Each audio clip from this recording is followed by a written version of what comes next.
ناظرین، سابق رکن اسمبلی فردوس عاشق امان کو ہمیشہ سوشل میڈیا اور میڈیا چینلز پر آنے کا بڑا شوق ہے اور وہ آنے کے لیے ہمیشہ کوئی نہ کوئی گنونی حرکت کرتی رہتی ہیں۔ کچھ عرصہ پہلے فردوس عاشق امان نے جاوید چودھری کے شو میں پیپل پارٹی کے ایک رہنما کو تھپڑ مارا، اس کے ساتھ ہاتھا پائی کی۔ اسی طرح سے الیکشن کے دوران فردوس عاشق امان نے ایک پولیس والے کو تھپڑ دے مارا اور اس کے بعد فردوس عاشق امان پر سختی اور سخت وقت شروع ہو گیا۔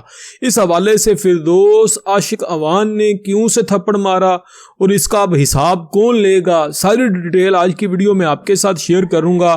اس سے پہلے میں آپ کو اس حوالے سے آگاہ کرتا چلوں کہ فردوس عاشق امان ان خواتین میں سے ہیں جو جان بوجھ کر مردوں کے ساتھ ہاتھا پائی کرتی ہیں اور بعد میں لاچار اور بے بس خود کو ظاہر کرواتی ہیں، حالانکہ اس قسم کی خواتین بہت ڈینجرس ہوتی ہیں۔ الیکشن کمیشن آف پاکستان نے انتخابات کے دوران ڈیوٹی پر موجود پولیس افسر کو تھپڑ مارنے کے معاملے پر استحکام پاکستان پارٹی کی رہنما فردوس عاشق امان کو طلب کیا۔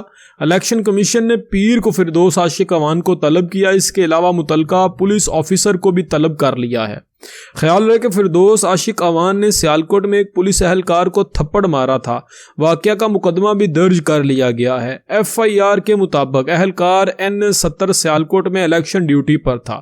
اس سے قبل جون 2021 میں بھی فردوس عاشق امان نے ایک TV پروگرام میں پیپل پارٹی کے رہنما قادر مندوخیل کو تھپڑ مارا تھا اور نازیبا الفاظ استعمال کیے تھے۔ ناظرین، اس قسم کی خاتون اور خاص طور پر عوام کے اس قسم کے نمائندے کے بارے میں آپ کی کیا خیال ہے؟